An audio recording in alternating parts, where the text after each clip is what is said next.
बिस्मिल्लाहिर्रहमानिर्रहीम। इय्या का नाबुदु व इय्या का नस्तईन। आप सबका बहुत शुक्रिया। पहले मैं कुछ अहम बातों पे बात कर लूँगा, फिर क्वेश्चन आंसर बाद में कर सकते हैं।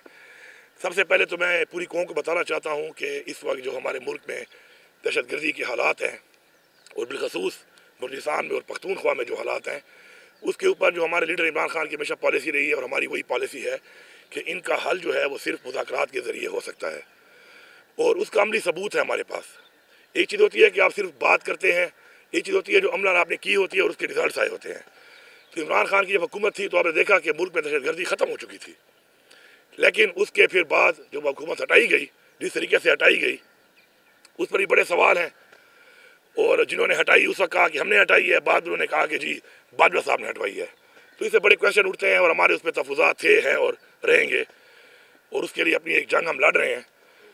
तो उस वक्त के हालात के बाद जब जैसे ही ये इन्होंने हमारी हुकूमत गिराई तो एक काम शुरू हो गया कि एक पार्टी तहरीक इंसाफ को ख़त्म करने के लिए तमाम इदारों ने अपना मुकम्मल जितना भी जोर था वो उस पर लगाना शुरू कर दिया और हमारी पार्टी के लोगों को तोड़ना, हमारी पार्टी के कैंडिडेट को तोड़ना, प्रेस कॉन्फ्रेंसेस, छापे, जैली पर्चे, हर तरह की चीज़ें वो आप सबके सामने हैं, कौम के सामने हैं। और जब अपना फोकस यहाँ पे कर दिया तो जो असल काम था उनका उसे फोकस हटा दिया और उसका रिजल्ट ये निकला कि दोबारा वो चीज़ें जन्म लेने लगी और दोबारा दहशतगर्दों ने अपनी जड़ें उन एरियाज़ में इस्टेब्लिश कर ली। इसमें दरमियान में एक और चीज़ जो साथ साथ होती रही वो ये थी कि अवाम के दरमियान और इदारों के दरमियान एक गैप आ गया, एतमाद ख़त्म हो गया और एतमाद ख़त्म होने की वजह से मज़ीद ये चीज़ बढ़ती गई और इनको पता भी नहीं चल रहा था, क्योंकि जब अवाम आपके साथ ना हो तो आप ऐसी किसी जंग का और ऐसे इलाकों में आप उस चीज़ का मुकाबला नहीं कर सकते। हमारी एक 2200 किलोमीटर की एक तवील एक बॉर्डर है और ये बॉर्डर किसी ऐसे मुल्क के साथ नहीं है, ये वो मुल्क के साथ हमारी बॉर्डर है कि जिसमें दो सुपर पावर्स ने सिर्फ जंग नहीं लड़ी बल्कि जंगें हारी हैं उन्होंने। वहाँ पर पहली जंग जो रशिया के साथ हुई उसमें तो पाकिस्तान ने भी एक तरह से वो जंग में हिस्सा लिया बाकायदा जिहाद का ऐलान करके, और मैं समझता हूँ कि वो जंग फिर अफगानिस्तान ने नहीं जीती, पाकिस्तान ने भी साथ मिलकर जीती वो जंग। दूसरी जंग के टाइम हमारी पॉलिसी चेंज थी और जिहाद के बजाय हम अमेरिका की सपोर्ट पे आ गए और उससे ये रिजल्ट निकला कि हालात हमारे कशीदा होना शुरू हो गए अफगानिस्तान के साथ, और जो अब तक वो कशीदी के हालात मज़ीद बदतर होते जा रहे हैं। तो मैं अभी भी ये बात करूँगा कि जो मैंने बार बार कहा, हुकूमत संभालने के बाद कहा, हर मीटिंग में कहा और तकरीबन 3.5 महीने पहले मेरी इस बात पे आमादगी की इदारों ने और फेडरल गवर्नमेंट ने कि आप TORs बनाएं और अफगानिस्तान के साथ मुज़ाकरात के लिए हम आगे बढ़ेंगे। तो TORs भेजे हुए तकरीबन 3-3.5 महीने हो गए हैं। बार बार मैं रिमाइंडर भी दे रहा हूँ कि मेरे साथ बैठो इस पर, क्योंकि सर मैंने जिरगे भी किए। पहले छोटा मैंने एक जिरगा बनाया, उसके बाद फॉलोड बाय एक बड़ा जिरगा जो हमने हर कौम से बंदे लेके भेजना था अलॉन्ग विद जो फेडरल गवर्नमेंट ने हमें लोग देने थे अपने। तो हमारा काम मुकम्मल है उस लिहाज से, लेकिन यहाँ से हमें कोई जवाब भी नहीं आ रहा, हमारे साथ बैठ के इस पर बात भी नहीं की जा रही। तो मैं फिर दोबारा ये कहूँगा कि हमें इसके ऊपर संजीदगी से सोचना चाहिए, इसके बगैर कोई हल नहीं है इसका। और आपके सामने जो हालात चल रहे हैं उसका जो रिज़ल्ट आ रहा है दोबारा, वो अभी रिसेंटली जो एक वाक़या हुआ है काटलांग में। अब काटलांग का जो ये इलाका है जहाँ जहाँ भी बॉर्डर कहीं पे जाके लगती है तो उसके नीचे के इलाके भी उससे ज़ाहिर बात है फिर मुतासर होना शुरू हो जाते हैं अगर आप प्रॉपरली अपनी रीड को बहाल ना करें। आप पूरे साउथ के भी में देख लें, नीचे के जो ज़िले हैं वो इस वक्त सारे के सारे जो है वो दहशतगर्दी के साथ में आए हुए हैं। इस तरह जो ऊपर वाला इलाका है इसमें भी 9 महीने पहले हमारे एक SSP जो है एजाज साहब शहीद हुए। यहाँ पर इधर ही दहशतगर्द मौजूद थे और उनसे मुकाबले में वो शहीद हुए और इसी इलाके में इनके जो एलिमेंट्स हैं ये पाए जाते हैं। और उसके अंदर तो बड़े मेजर जिन पे बहुत बड़े हेड बनी थे 2 टेररिस्ट यहाँ पे मारे गए, लेकिन अनफॉर्चुनेटली कैपेसिटी की कमी है और ये फेडरल गवर्नमेंट की जिम्मेवारी है कि उसके अंदर हमारे 10 बेगुनाह शहरी खवातीन, बच्चे और हमारे शहरी जो है उसमें शहीद हो गए, जिस पे हम मजम्मत भी करते हैं और हमारी जिम्मेदारी भी है कि अपने शहरों में तहफ़्फ़ुज़ देना है। तो अब मैं जो हमेशा एक बात करता हूँ कि हर चीज़ में सियासत ना की जाए। मुझे निहायत ही अफसोस है फेडरल गवर्नमेंट के ऊपर, उनके मिनिस्टर्स पे और वज़ीर आज़म पे कि जिस तरीके से हमारे शहरी शहीद हुए और इन्होंने उसको ऐसा रंग दिया जैसे कुछ हुआ ही ना हो, जबकि फेलियर इनका है। मैं यहाँ पे वादे करता हूँ कि इंटेलिजेंस बेस्ड ऑपरेशन होते रहते हैं उन एरियाज़ में जहाँ पे इत्तला मिलती है कि टेररिस्ट मौजूद है या कोई तश्कील आ रही है। उसमें हमारी पुलिस भी होती है, CID भी काम करती है और आर्मी इदारे लॉ एनफोर्समेंट एजेंसी भी काम करती है। इस IBO के अंदर ना हमारी हुकूमत को पता था और ना हमारी पुलिस थी इसके अंदर। ये प्योर ऑपरेशन था और उन इदारों का था कि जो फेडरल गवर्नमेंट के नीचे आते हैं। बजाय अपनी कैपेसिटी बेहतर करने के, बजाय अपनी गलती मानने के, अफसोस करने के, उल्टा उसको एक और रंग देना मेरे ख्याल में आंखें बंद करने वाली बात है। और आंखें बंद करने से ये मसले हल नहीं होते। हमारा ये फ़र्ज़ है कि जो कोलेक्टरल डैमेज पहले भी हुआ है आम शहरियों का, मुख्तलिफ जो मेजर ऑपरेशन हुए, अब ये जो छोटे छोटे इस तरह के जो IBOs हैं जो ऐसे इलाकों में होते हैं, अगर उनमें भी ये काम होगा तो हम उसकी मजम्मत भी करते हैं और हम इसको बर्दाश्त भी नहीं करेंगे। ये एक क्लियर मैसेज है हमारा। हम अपने लोगों के साथ खड़े हैं, हमारी ये जिम्मेदारी है और अपनी कैपेसिटी बिल्डिंग हम कर रहे हैं। 30 अरब रुपया जब से हुकूमत आई है हमने CRD और पुलिस को दिया है स्ट्रेंथन करने की अपनी पुलिस को। लेकिन इस तरीके से ऑन बोर्ड किए बगैर इस तरह का कोई एक्शन करना और उसके बाद जो रिज़ल्ट आए उस रिज़ल्ट के ऊपर बजाय फेडरल गवर्नमेंट को सच्चाई बयान करने के इस तरह के बयानात देना ये काबिल मजम्मत है। इसके साथ साथ जो है दूसरी बात कि हमारा जो प्रोविंशियल एक्शन प्लान है उस पर हमने काम शुरू किया हुआ है और हमने अपना प्रोविंशियल एक्शन प्लान जो बनाया है वो हमने ये चीज़ें मद्देनज़र देख कर बनाया है कि इससे पहले जो तजर्बात हुए, जो चीज़ें हुई, उनका क्या रिज़ल्ट आया और अब हम कैसा प्लान बनाएंगे जिससे हमें अच्छे रिज़ल्ट आएंगे। उसके अंदर अल्हम्दुलिल्लाह हमने उसकी वर्किंग शुरू की हुई है और उसको हम ऑन ग्राउंड जिस तरीके से कर रहे हैं उसके बड़े अच्छे नताइज आ रहे हैं। आपने खुद देखा करक के अंदर हमला हुआ और आवाम निकली कि हम अपनी पुलिस के साथ हैं, फोर्सेस के साथ हैं और हम मुकाबला करेंगे दहशतगर्दी का। इस तरह लक्की की आवाम ने इसी तरीके से ऐलान किया कि अगर कोई हमला होगा, दहशतगर्दी होगी तो हम भी खड़े होंगे। और फॉलोड बाय हमारे और जो ज़िले हैं उनके अंदर भी माशाल्लाह एक ऐसा आवाम के एतमाद के साथ एक ऐसा लाइमल बनाया जा रहा है कि आवाम साथ खड़ी हो और अपनी फोर्स जब खड़ी होगी तो दहशतगर्दी का मुकाबला भी करेगी और ख़ात्मा भी करेगी। लेकिन यहाँ पर जो रवैया फेडरल गवर्नमेंट और इनकी पॉलिसीज़ का है उससे जो रिज़ल्ट आ रहे हैं, आते रहे हैं और आगे जो मैं देख रहा हूँ वो बिल्कुल बड़े ख़तरनाक है। इसलिए मैं दोबारा रिक्वेस्ट कर रहा हूँ, अपील कर रहा हूँ कि जिस बातचीत के ऊपर आपने आमादगी की है उसके ऊपर आगे बढ़ें और आगे बढ़ के, क्योंकि जब तक अफगानिस्तान के अंदर अमन नहीं होगा, इस बॉर्डर के ऊपर हालात ठीक नहीं होंगे, उस वक्त तक इस पूरे रीजन में अमन कायम नहीं हो सकता। सिर्फ बातों से, दावों से कुछ भी नहीं होना और उसके रिज़ल्ट हमारे सामने हैं जो हम देख रहे हैं। बलूचिस्तान के हालात आपके सामने हैं। अब हम ये नहीं देख रहे कि हमारे वो लोगों ने हथियार क्यों उठाया, उसकी वजूहात होंगी, हमारी गलत पॉलिसीज़ होंगी। अब उन्होंने हथियार उठा ही लिया है तो उनसे निपटने के लिए जिस तरीके से निपटा जा रहा है तो मेरे ख्याल में ये गलत है। अपने लोगों को ओन करें। वो कहते हैं विन द हार्ट्स। इस जंग को जीतने के लिए आपको लोगों के दिल पहले जीतने पड़ेंगे, एतमाद का रिश्ता बहाल करना पड़ेगा, लोगों को साथ मिलाना पड़ेगा। मैं समझता हूँ कि इंशाल्लाह जिस तरीके से हम काम कर रहे हैं इसके ऊपर अपने सूबे की हद तक, तो हम इंशाल्लाह अपनी जिस तरह पुलिस को एम्पावर कर रहे हैं, स्ट्रेंथन कर रहे हैं, अपने यहाँ प्रेशर प्लान जो हमने बनाया है उसको हमने इम्प्लीमेंट करना शुरू किया हुआ है, तो हम उसके रिजल्ट तो ले लेंगे। लेकिन जब तक फेडरल लेवल के ऊपर ओवरऑल इस रीजन में हमारी बॉर्डर्स के ऊपर, अफगानिस्तान के ऊपर प्रॉपर कोई बातचीत नहीं होगी तो हमें वो रिजल्ट नहीं आ सकते जो रिजल्ट हम इस हवाले से चाहते हैं। इसके साथ साथ अफगान रेफ्यूजीज़ का जो मामला है उस पर पख्तूनख्वा हुकूमत का बड़ा एक वाज़ेह किस्म का मौक़िफ़ है कि अपनी रिवायात को देखते हुए हम कभी भी लोगों को इस तरीके से, इस तरह पहले हुआ कि लोगों को जाके बॉर्डर पे छोड़ दिया गया बेसर सामानी की हालत में, बच्चों को, ख़वातीन को, बुज़ुर्गों को, और उससे पाकिस्तान का इमेज ख़राब हुआ है ह्यूमन राइट्स के हवाले से, वो सबके सामने है।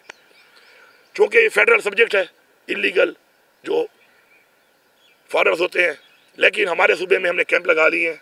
हमारे सूबे में वॉलंटियर बुनियाद पर जो जाना चाहता है हम उसको फैसिलिटेट करेंगे, उनको खाना खिलाएंगे, इज़्ज़त देंगे और अपने अखराजात के ऊपर उनको इज़्ज़त से छोड़ के भी आएंगे। जो यहाँ से लोगों को लेके आते हैं उनके लिए भी हमारा यही रवैया होगा और यही हमारी रिवायात हैं। लेकिन सूबे की पुलिस, सूबे की इंतज़ामिया किसी को भी ज़बरदस्ती नहीं निकालेगी वहाँ से, ये क्लियर मैसेज है, किसी को भी नहीं निकालेगी। क्योंकि इन हालात में किसी को इस तरह निकालना कि वहाँ पर उनके लिए बंदोबस्त ना हो, वहाँ पर हुकूमत उनको ओन ना करे, वहाँ पे उनकी रिहाइश के लिए, उनके खाने पीने के लिए, उनकी ज़िंदगी गुजारने के लिए कोई अरेंजमेंट्स ना हो, तो इस तरीके से लोगों को बाहर भेजना, बल्कि इस तरीके से निकालना जो है वो ना हमारी पॉलिसी है, नहीं हमारी रिवायात है और नहीं हम ऐसा करने देंगे। आखिर में मैं सूबे के NFC के हवाले से और कुछ और चीज़ों के हवाले से बात करता हूँ, जो कि बेसिकली जड़ है कि ये जो हालात बन रहे हैं और हमने जो मर्ज किया एक ऐसे इलाके को जहाँ पे हमने ऑपरेशन किए अपने लोगों पर और उससे कोई रिजल्ट्स भी नहीं आए, तो उसके बाद हम उनको जो वादे किए थे वो वादे हमने पूरे नहीं किए, जिससे और भी गैर एतमादी हुई है। इस वक्त NFC ना देना 58-57 लाख आबादी आने के बाद उस सूबे को, उस सूबे के साथ और उस सूबे की उस आवाम के साथ जो उनके साथ मुंसलिक हुई है, मर्ज हुई है, उनके साथ एक बहुत बड़ी ज्यादती है। मैंने अप्रैल की डेडलाइन दी थी, मेरे साथ इन्होंने एग्री किया था कि अप्रैल में NFC बुलाई जाएगी, रिवाइज किया जाएगा और ये एजेंडा आएगा। तो एजेंडा हमारा ये कानूनी है और आईनी हक है, इस पर हमें कोई कंटेस्ट करने की ज़रूरत ही नहीं है, क्योंकि हमें आईनी तौर पर ये पैसा मिल रहा है आबादी के लिहाज से, रकबे के लिहाज से जो आइन में लिखा हुआ है। तो अभी सदर साहब को जो है वो कोरोना हुआ है, मुझे पता चला अप्रैल स्टार्ट होते ही। मेरी दुआ है कि वो जल्दी से एहतियाब हो जाए, क्योंकि अप्रैल में NFC होनी है और उनका होना ज़रूरी है। नहीं तो फिर कायम मकाम सदर जो भी होंगे उनसे हम ये काम कराएंगे। मैं बड़ा वाज़े बता रहा हूँ, अप्रैल मीन्स अप्रैल, ये मेरा आइनी हक है। इस आइनी हक के लिए फिर मैं निकलूँगा, पूरे सूबे की आवाम को भी लेके निकलूँगा, पूरे सूबे की पुलिस को, इंतज़ामिया को, सरकारी मुलाजमीन को, सबको लेके निकलूँगा और ये हक मैं मांगता हूँ। और अगर मुझे हक नहीं मिलेगा तो फिर मैं दिखाऊँगा कि मेरा सूबा, मेरी आवाम इतनी कमज़ोर और इतनी लावारिस नहीं है कि अपना हक ना ले सके। मुझे इस वक्त AIP का वो पैसा जो कि फेडरल गवर्नमेंट देती है मर्ज डिस्ट्रिक्ट में, इन हालात के बावजूद भी पिछले 11 महीनों से पेमेंट नहीं हो रही। मैं चला रहा हूँ फिर भी निज़ाम को अल्हम्दुलिल्लाह, लेकिन ये ना देना इस बात का सबूत है कि इनकी इतनी सीरियसनेस है। इस हवाले से जो नेट टाइटल का हमारा वो 2020 अरब है, वो तो अलहदा है एजियन काजी वाला, उसकी तो बात चलेगी। उसके अलावा जो रेगुलर हमें आता है उस पर भी 75 अरब रुपया हमें नहीं दिया गया। ये साबित करता है इनकी सीरियसनेस को रिगार्डिंग KP एक सूबा और फिर मर्ज एरिया जो कि मर्ज होकर हमारे साथ आया। मैं इनसे गुजारिश करता हूँ कि ठीक है माशाल्लाह रेवेन्यू मेरे पास बहुत है, मैं एक निज़ाम को चला रहा हूँ, लेकिन इन पैसों के मिलने से इन लोगों की जो डेवलपमेंट होगी, यहाँ पर जो एम्प्लॉयमेंट होगी, यहाँ पर जो मसाइल हल होंगे, उससे ये हालात कंट्रोल होंगे। तो मेहरबानी करके, हम पाकिस्तान का हिस्सा हैं, हमारा ये आइनी हक है और हमारा ये कानूनी हक है, हमें ये दिया जाए। इस वक्त भी कुरम में मसला बना, सारा फाइनेंस सूबाई हुकूमत कर रही है उसको। आपका बकाखेल में कैंप है, इनकी जिम्मेदारी है, इन्होंने पेमेंट्स रोकी हुई हैं, उनको पेमेंट सूबाई हुकूमत कर रही है, एहसान नहीं कर रही। हमारा ये फ़र्ज़ है, हम करेंगे, लेकिन जिसकी जिम्मेदारी है, जिसकी कमिटमेंट है, उसका ना करना, उनकी मिसकमिटमेंट, उनकी जिम्मेदारी और गैर संजीदगी, ये तीनों चीज़ें जो है इससे वाज़े होती हैं। और मैं आखिर में इतना ही कहूँगा कि जो ये बातें मैंने की हैं, इसे मैंने टाइम लाइन भी दे दी हैं, इसे मैंने मौके भी दे दिया है, इसके ऊपर आगे फिर जो भी चीज़ आएगी सामने तो उसे फिर आपको फिर कौम को फिर इंशाल्लाह इस पर आगाह किया जाएगा। आपने दहशतगर्दी की बात की, खैबर पख्तूनख्वा में दहशतगर्दी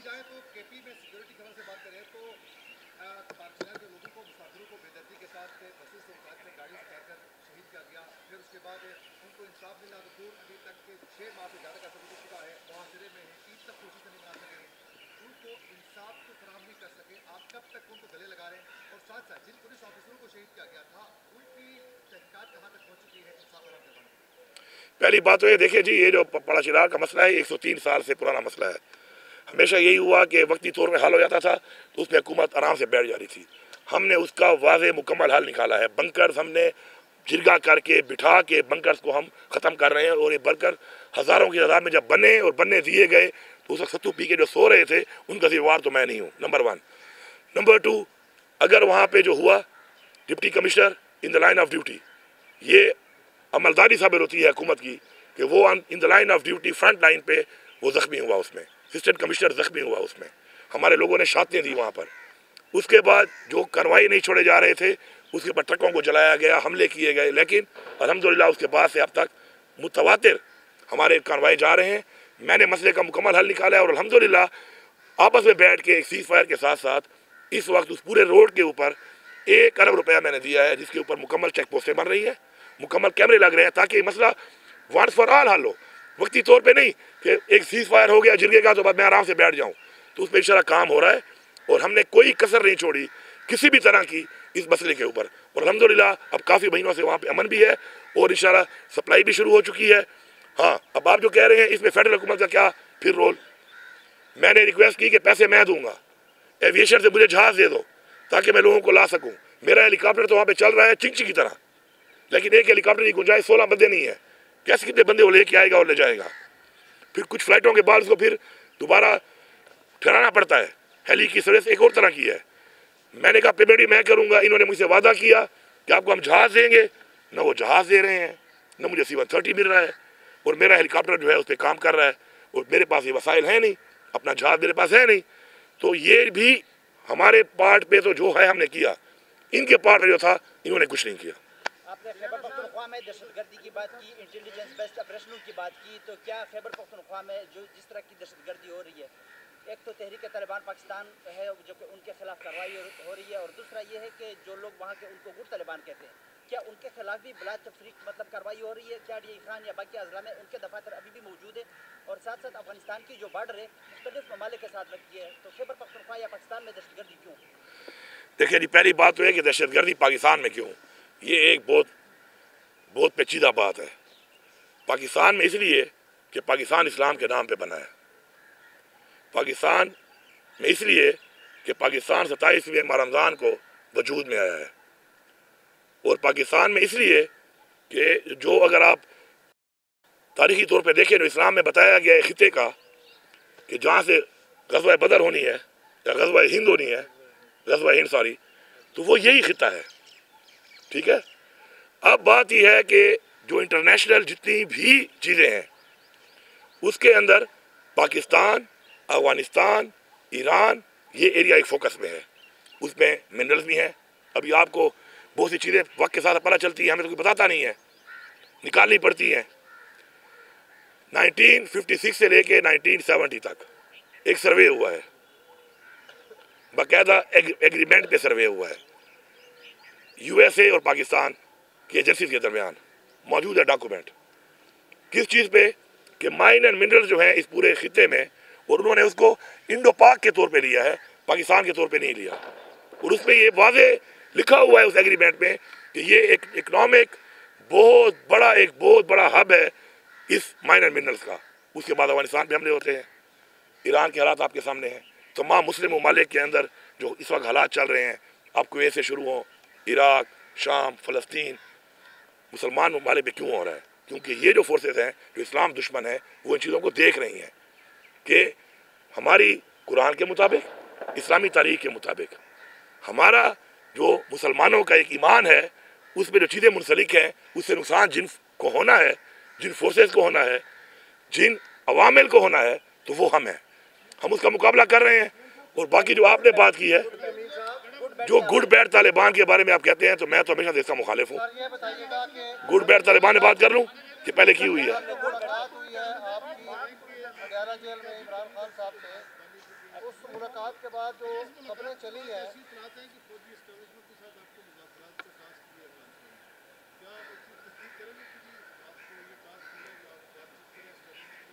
देखिए पहली बात तो ये है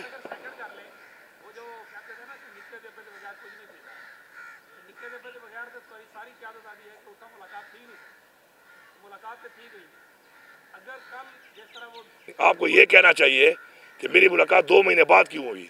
मैं एक वज़ीर आला हूँ, वो मेरी पार्टी का लीडर है, मेरा लीडर है, और मुझे मुलाकात के लिए 2-2 महीने वेट करना पड़ता है, जबकि बहसीयत वज़ीर आला मेरे पास ये इख्तियार है कि मैं किसी भी जेल में जाके किसी को भी मिल सकता हूँ। तो आपको ये कहना चाहिए निके काबा या वड्डे काबा वो तो आप अब्बा बना हुआ है ना यहाँ पर, असल में तो निके काबे और वड्डे काबे हमने बनाए हुए हैं।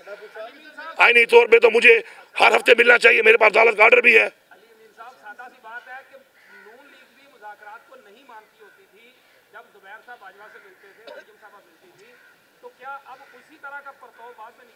देखिए बड़ी क्लियर बात है, इमरान खान साहब ने खुद हमेशा मुज़ाकरात की बात की है। अपने एक इमरान खान का जो एक विज़न है उसमें वो कहता है कि मसाइल का हल मुज़ाकरात से होता है, ऐसा ही है ना। अब बात यह है कि इमरान खान जब जेल से बाहर थे उस वक्त इमरान खान ने कहा कि मैं पाकिस्तान के लिए मुज़ाकरात के लिए तैयार हूँ। उसके बाद भी मुज़ाकरात के हवाले से इमरान खान की जो मुज़ाकरात की बात है उसके अंदर इमरान खान डील नहीं करेगा। डील अपनी ज़ात के लिए होती है, डील अपने किसी मनसब के लिए होती है। इन्होंने की है डीलें, इन्होंने लिए NRO और डीलें की हैं। इमरान खान डील नहीं करता, न वो करेगा, न ही वो किसी डील के लिए इस वक्त जेल में है। वो एक मकसद के लिए, एक नज़रिए के लिए जो इस वक्त गैर कानूनी तौर पे जेल में है, और उसकी बीवी भी है, हमारी और लीडरशिप भी है, अभी भी हमारे बहुत से कारकुनान भी है।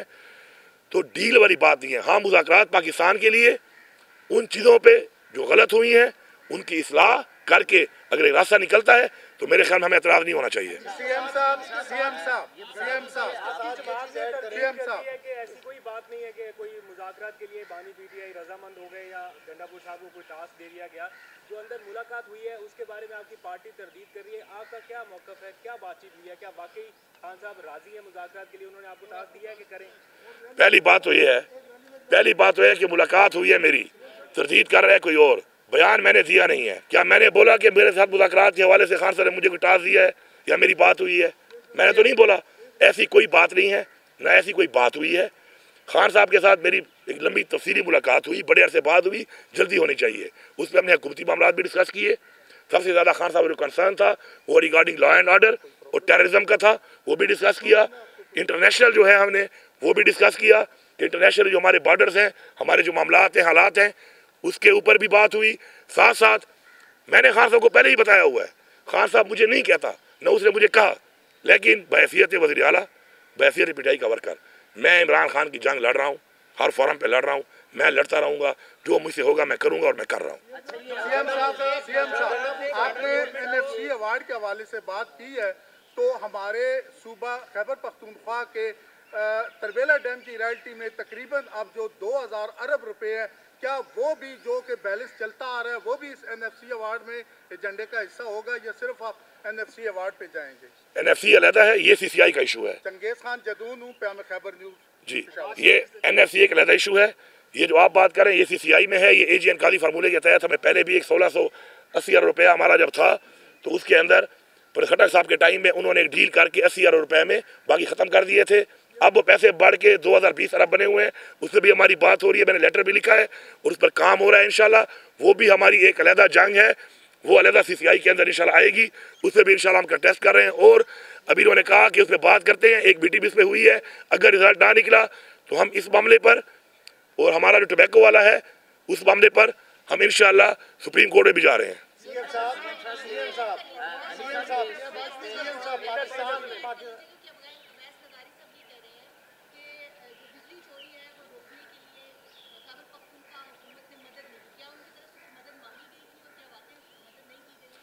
देखिए जी, बिजली की जो चोरी है वो हम सबका मसला है, इसमें कोई शक नहीं है।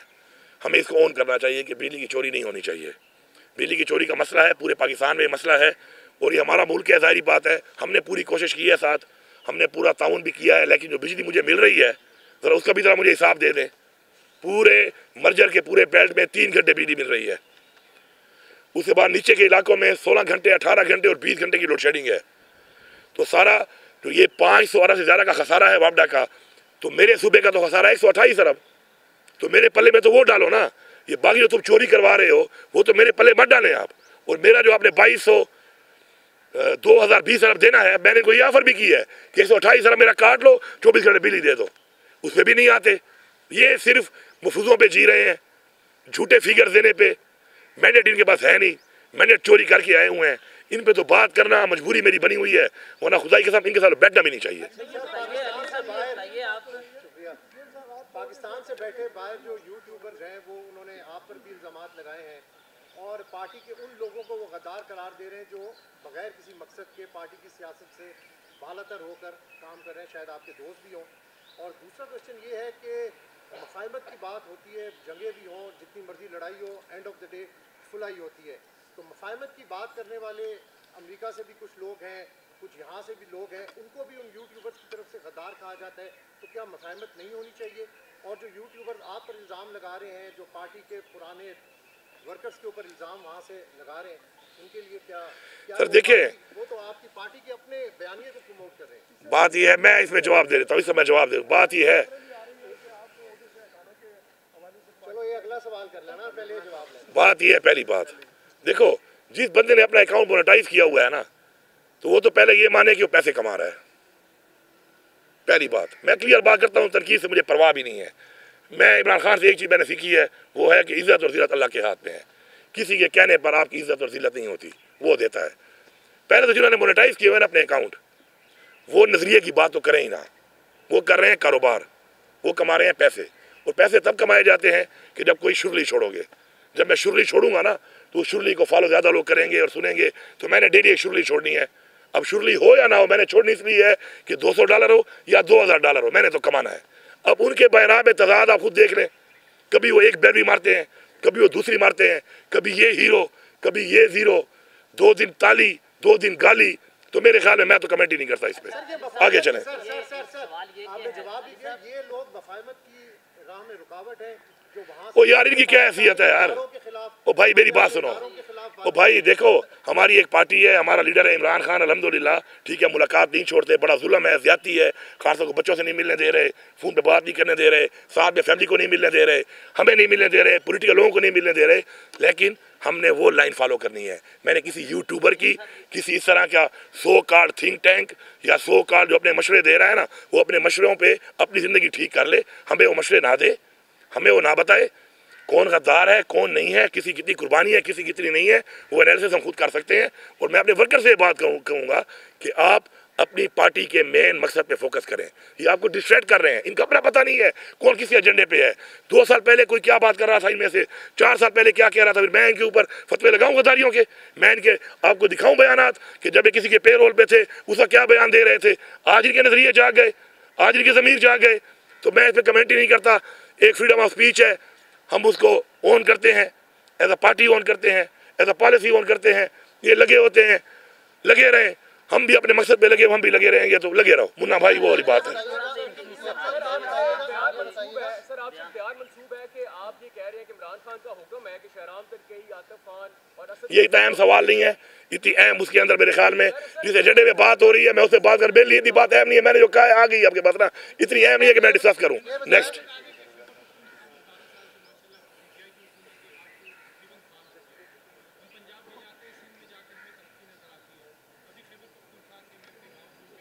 कौन सा गांव है आपका?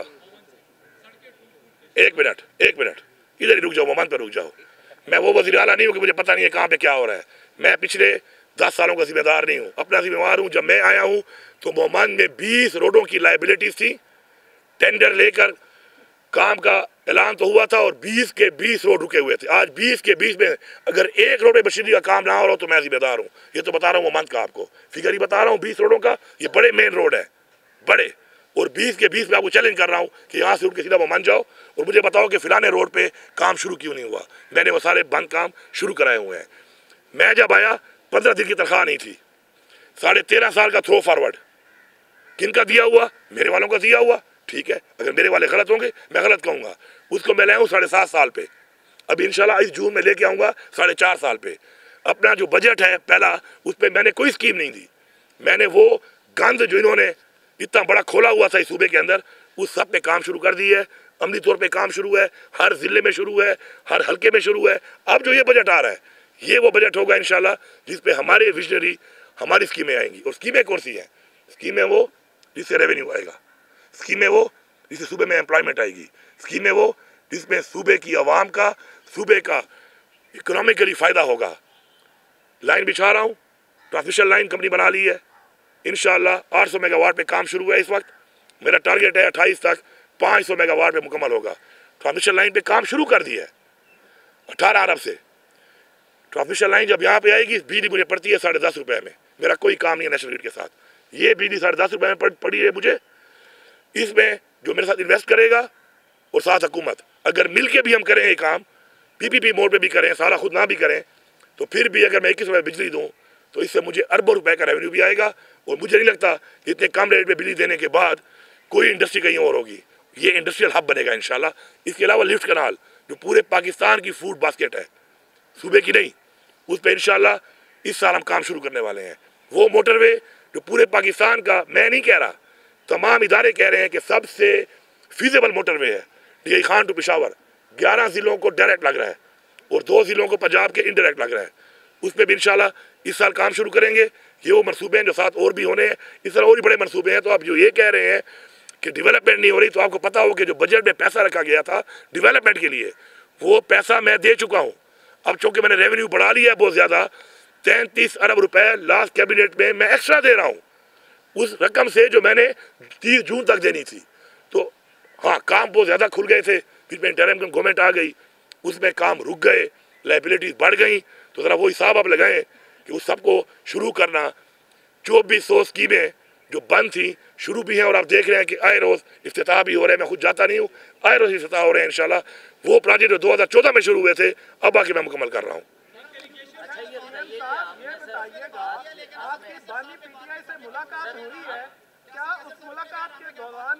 नहीं, ये बात इतनी अहम नहीं है। मैंने किसी बंदे का नहीं कहा कि कोई बंदा अहम है या नहीं है। मैं ये कह रहा हूँ कि इस वक्त जो मैं बात कर रहा हूँ पॉलिसी के ऊपर, मुल्की हालात के ऊपर, सूबे के ऊपर, तो शख्सियात में मैं बात नहीं कर रहा हूँ। मैं उस बात की कह रहा हूँ कि बात अहम नहीं है। मैंने शख्सियत का नहीं कहा कि अहम नहीं है। सीएम साहब, मुलाकात जो हुई है आपकी बानी पीटीआई से, उसके बाद क्या कोई कैंपेन मौजूदा हुकूमत के खिलाफ पीटीआई कोई कैंपेन चलाने जा रही है या इस पर कोई मुशावरत हुई है? बिल्कुल सियासी तहरीक मौजूदा हुकूमत के खिलाफ? बिल्कुल, हमारी सियासी तहरीक शुरू है, और आपने देखा कि उस तहरीक पे हमने जो भी अपने इवेंट्स किए, उस इवेंट्स से हमारे साथ क्या किया गया। सूबे की हद तक हमें कुछ नहीं कहा जाता। जब हम निकलते हैं तो हमारे पे किस तरह का आफतें गिरा देते हैं, हर तरह का तशद्दुद, हर तरह की फसाइयत। बाकी सूबे तो छोड़ ही नहीं रहे हैं, अभी ऐलान नहीं हुआ था, पहले से लोगों के घरों में घुस जाते हैं ये। तो उसमें जो हमारी तहरीक है, जो खान साहब से मेरी बात हुई है, आज हमारी पॉलिटिकल कमेटी की मीटिंग है, खान साहब से मैंने डिस्कस किया है। हमने एक चीज़ को फाइनल किया है। कल खान साहब ने मुझे बताया कि पॉलिटिकल कमेटी में मैं आज वो ब्रीफ करूँगा, उसके ऊपर इंशाअल्लाह फ़ौरन से पहले आपको नज़र आएगा कि पूरे पाकिस्तान के अंदर हम जो एक्टिविटी कर रहे हैं किस तरीके से होगी। क्योंकि खान साहब ने मेरे साथ मुशावरत की, मुशावरत के बाद हमने एक पॉलिसी डिसाइड की, वो मैंने आज देनी है अपनी पॉलिटिकल कमेटी को। तो अगर सामने आएगी तो पॉलिटिकल कमेटी की तरफ से आएगी, मैं वो ज़ाती तौर पर दे नहीं सकता। तो आपके सामने इंशाल्लाह आज रात तक या कल तक आ जाएगी। अच्छा खान साहब, आपने फेडरल गवर्नमेंट से ये कहा है कि अगर अप्रैल तक जो फंड है केपीके के अगर ना दिए गए, पुलिस को भी, डॉक्टरों को भी, अवाम को भी, सरकारी मुलाजमीन को बाहर निकालेंगे। तो जो आपकी खान साहब से मुलाकात हुई है, क्या कि जो कंप्लेंट का एक हिस्सा तो नहीं बना रहे हैं वो? नहीं, खान साहब का जो है ना, देखें हमारी दो चीज़ें हैं। एक चीज़ है मेरी सियासी पार्टी और एक सियासी तहरीक। एक वक्त मेरे पे जिम्मेवारी है सूबे की, एक मेरी वो जिम्मेवारी है। ये जो है ये सियासी तहरीक का हिस्सा नहीं है। और ये जो मैं आपको कह रहा हूँ अप्रैल का, ये मैं एनएफसी के ऊपर कह रहा हूँ कि एनएफसी मेरा एक कॉन्स्टिट्यूशनल राइट है, मुझे ये देना है। इन्होंने उस पर इन्होंने मुझसे आमादगी की है।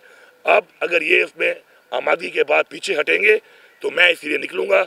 जिन जिन आपने नाम लिया है, जिन जिन का इसके अलावा भी सब निकलेंगे। ये पूरा सूबा होगा, ये पूरी हुकूमत होगी। सीएम साहब, आपने बात की थी अफगानिस्तान के बारे में कि आपने अफगानिस्तान में एक दफ़ा कहा था कि मैं दौरा करूंगा मुज़ाकरात के लिए या इस सारे माहौल को कूल डाउन करने के लिए। तो क्या आपने दफ्तर खारजा को एतमाद में लेके बात की थी या उसके बाद दफ्तर खारजा से बात हुई है इस मुद्दे पे? देखिए जी, चूँकि ये जी महाजरीन के हवाले से आपने कहा था कि हम जो महाजरीन को जो केपीके में रखेंगे और इन्हें बॉर्डर नहीं क्रॉस करेंगे जो रहना चाह रहे हैं, तो वफाक से क्या आपने आमना सामना होगा इस हवाले से? क्योंकि उनकी पॉलिसी तो 31 मार्च थी, तो क्या केपीके में महाजरीन जाकर ठहरेंगे? क्या इस हवाले से क्या जो पहली बात आपने की है, देखिए जी, फॉरेन डिप्लोमेसी जो है वो फेडरल चैप्टर है, और इसलिए मैंने फॉरेन ऑफिस को TOR भेजे हैं, और उन्हीं के साथ इनके कहने पर ही हम ये बातचीत कर रहे हैं। और मेरे तो लोग, मैंने अपने जो है पहले जिरगे वाले लोग भी फाइनल कर लिए थे, इन्होंने और साथ देने थे कुछ। और उसके बाद फॉलोड बाय जो अगला जिरगा हमने बड़ा बनाना था, उसके लिए मेरे मुख्तलिफ कौमी जिरगे भी हो गए, जिसमें उन कौमों ने हमें 2-2 बंदे 3-3 बंदे देने थे। तो उसमें चूँकि मैं डायरेक्ट ये कर नहीं सकता, तो इसलिए बार बार इसे कह रहा हूँ कि आए बैठे और इसको हम आगे बढ़ाएं।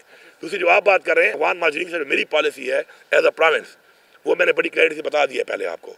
जो इनकी पॉलिसी है मैं समझता हूँ वो गलत है, और मैं इनकी पॉलिसी को उस पर ओन नहीं करता।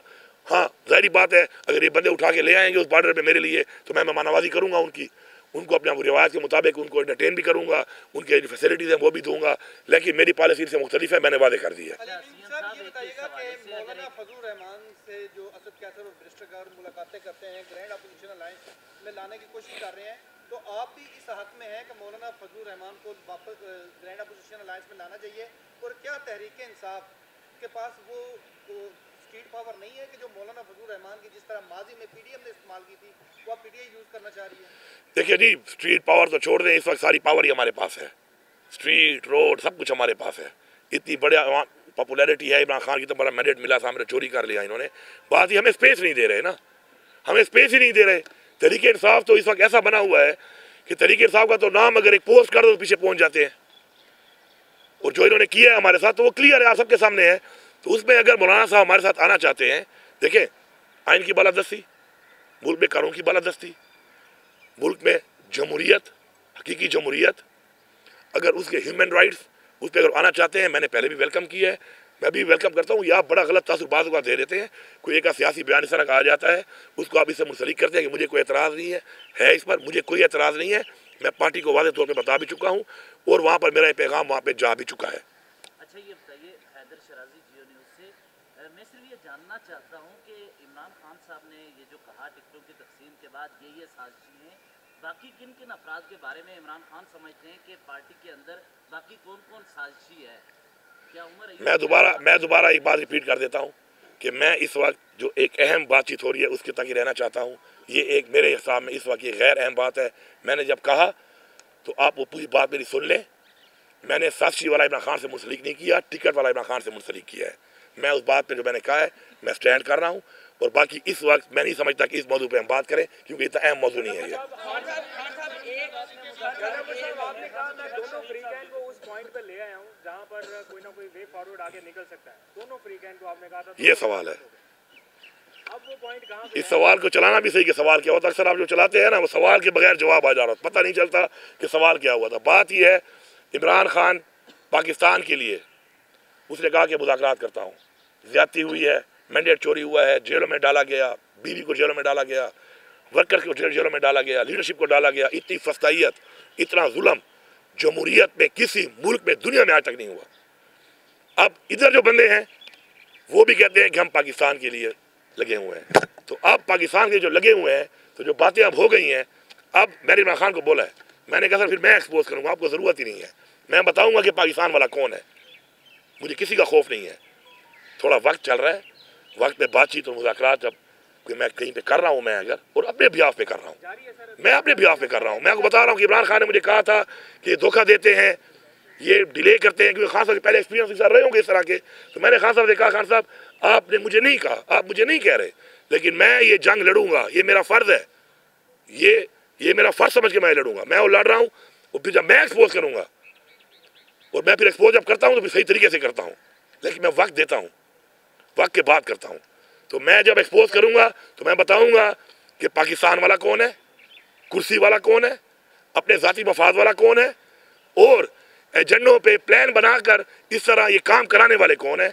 लेकिन मैं चाहता हूँ, क्योंकि मैं बताते खुद भी आप देखें कि मैं इदारों की बदनामी नहीं चाहता, ये मुझे इमरान खान ने सिखाया है और मैंने उसका सबूत दिया है कि बहुत ऐसी चीज़ें हुई मेरी ज़ात के साथ हुई, मैंने इमरान खान को भी नहीं बताई, क्योंकि मैं नफरत नहीं बनाना चाहता। लेकिन जब अगर एक बात ना आए और फिर नफरत ही फैलानी है, फिर नफरत ही करनी है, तो इंशाल्लाह फिर बाजू हमारे भी हैं, हम फिर लड़ना भी जानते हैं। हमने गोलियां खाई हैं, और हमने गोलियां खाकर गोलियां चलाई नहीं है अब तक, क्योंकि हम पाकिस्तान के आइन के मुताबिक चल रहे हैं। लेकिन एक वक्त फिर ये भी आएगा जब हम समझ जाएंगे कि गोलियां मारने वाले पाकिस्तान के खैर ख्वाह नहीं है, तो फिर गोलियां अगर खाएंगे तो हमारे बाजार ने गोलियां चलाई भी हैं, हमें गोली चलाना भी आता है, असला भी हमारे पास है, अच्छी गोली भी चला लेते हैं, और वो जो हमारे पे गोलियां चला रहे हैं ये भी हम में से हैं, कोई बाहर के नहीं है। या मेरा भाई है या आपका भाई है, या मेरा बेटा है या आपका बेटा है, तो हम में से ही है। तो अगर बात यहाँ तक गई ना, फिर बहुत दूर तक जाएगी। फिर गोलियाँ जब चलेंगी तो फिर इस दफ़ा एक तरफ से नहीं चलेंगी, फिर हर तरफ से चलेंगी, फिर पता चलेगा कि बहादुर कौन है और बुज़दिल कौन है। बस है यार, गुड बैड वाले हवाले से यार कह रहे हैं बार बार, यार सुन लो यार, और खान साहब पर बनने वाले आखिरी कर ले बस। खान साहब पर बनने वाले केसेस, अमीन साहब अमीन को करने दो, वाइंड अप है। कभी खुशी में उठना बैठना है, हमारे कुछ रिश्तेदार अजीब वहाँ रहते हैं जहाँ पे ये अटैक हुआ है, जो शहरी शहीद हुए या जख्मी हुए उसको तो हुकूमत ने शो करने की ये शहरी है, लेकिन जो लोग मारे गए वो कहाँ है, वो कौन थे? ओ भाईजान, ISPR वालों को सब बुलाते हैं आपको, तो ये सवाल कर लो ना। हमें तो रिपोर्ट में इंक्वायरी में आया है कि 12 मारे गए और इस एरिया में एलिमेंट्स पहले भी मारे गए हैं, ठीक है। अब उन 12 को मेरे पास तो है नहीं, तो उन 12 की अगर आपको देखनी है लाशें माशे, तो ISPR वालों के सामने तो फिर आप सवाल होता नहीं है, वहाँ तो फिर आप चुप बैठ जाते हो, बल्कि शायद पहले से आ जाता है कि ये सवाल करना है या ये सवाल करना है, तो फिर वहाँ पे सवाल कर लेना कि 12 बंदे दिखाओ, मेरे पास तो नहीं है वो। अब बस है यार फिर ऐसा ऐसा मैं वैसे होना शुरू होता हूँ ना सर, फिर मसले बन जाते हैं। इमरान खान पर बनने वाले एक आपने सर कर ली, आपने कहा आप कर ले।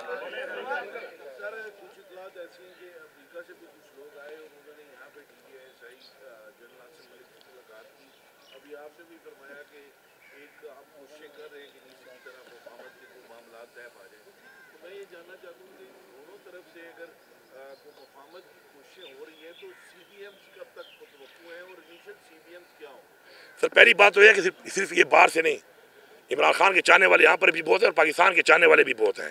बहुत से ऐसे लोग हैं जो इस पाकिस्तान में भी बैठे हैं और वो पीटीआई भी नहीं है, वो कोई सियासी वर्कर नहीं है, लेकिन वो मुल्क के लिए और इमरान खान के लिए बातचीत मुख्तलिफ फोरम पे करते हैं। इसी तरह जो हमारा डायस्पोरा है उसमें तो इमरान खान साहब की बहुत पॉपुलैरिटी है और वो हमारे वो पाकिस्तानी है कि जो पाकिस्तान के लिए बहुत दर्द रखते हैं। वो जो अपना कर रहे हैं काम वहाँ पर, वो सब आपके सामने है। और अगर कोई रोल वो प्ले कर रहे हैं तो ये खुशाइन बात है कि वो इमरान खान और पाकिस्तान की रोल प्ले कर रहे हैं। हमें इसको सपोर्ट करना चाहिए, हमें इसके ऊपर तनकीद नहीं करनी चाहिए। मेरी ये सोच है, क्योंकि इमरान खान खुद जब कहता है कि मसाइल का हल मुज़ाकरात से है, तो उसमें अगर कोई पॉजिटिव मुज़ाकरात कर रहा है, देखिए हम डील के खिलाफ हैं, क्योंकि डील ज़ात के लिए होती है, मुज़ाकरात के खिलाफ हम कभी भी नहीं है।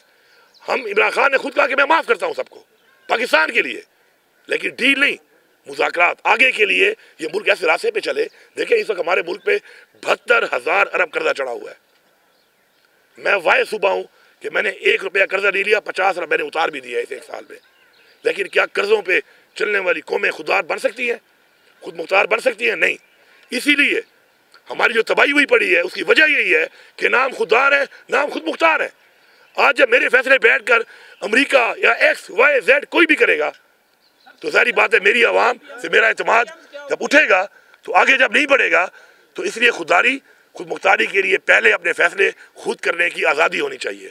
इसलिए इमरान खान कहता है ना हकीकी आज़ादी, बहुत लोगों को पता ही नहीं है कि हकीकी आज़ादी का मतलब क्या है। ये मतलब है उसका, ये हकीकी आज़ादी कि अपने फैसले अपनी आवाम की सोच के मुताबिक, अपने मुल्क, अपना दीन, अपने मुल्क की हालात, अपने लोग, अपनी कौम के लिए मैं खुद करूँ। इमरान खान साहब को जेल में एस्टेब्लिशमेंट दे रखा है या हुकूमत ने? इमरान खान साहब को जेल में एस्टेब्लिशमेंट दे रखा है या हुकूमत ने? CPM बड़े सिंपल है। पाकिस्तान के लिए इमरान खान ने कहा और हमेशा कहा कि पाकिस्तान के लिए पाकिस्तान में नंबर 1 आइन की बालादस्ती, नंबर 2 कानून की बालादस्ती, नंबर 3 हकीकी जमहूरियत, नंबर 4 कि जिसका जो काम है आइन की किताब में लिखा हुआ है अपनी डोमेन में रह के वही काम करेगा, नंबर 5 ह्यूमन राइट्स। खान ने अपने लिए कभी बात नहीं की है। और ये वो चीज़ें हैं कि जब इस्टेब्लिश हो जाएंगी तो फिर जाहिर बात है फिर मुल्क आगे बढ़ेगा। फिर मुल्क जिस आइन के मुताबिक बना है, जिस नज़रिए के मुताबिक बना है उस पर काम करेगा। तो मुल्क जब आगे बढ़ेगा तो ये बड़ी क्लैरिटी है कि इमरान खान के बगैर इस वक्त आप इंटरनेशनली इस्टेब्लिश नहीं कर सकते कि उस मुल्क में स्टेबिलिटी है। आप 100 कहानियाँ सुनाओ, 100 झूठ बोलो, 100 ड्रामे करो, 100 सेमिनार करो, कोई फ़ायदा नहीं है। इमरान खान बाहर होगा तो एस्टेब्लिश होगा कि पाकिस्तान में स्टेबिलिटी है। पूरी दुनिया जानती है कि इमरान खान बेगुनाह जेल में क्यों है, उसका मैंडेट चोरी हुआ है और उसके बगैर ये अवाम इमरान खान के साथ है। और ये जो हुकूमत बैठी हुई है ये बेसिकली फॉर्म 47 वाली वो हुकूमत है जिसके साथ अवाम नहीं है। तो अवाम के बगैर हुकूमत क्या डिलीवर करेगी?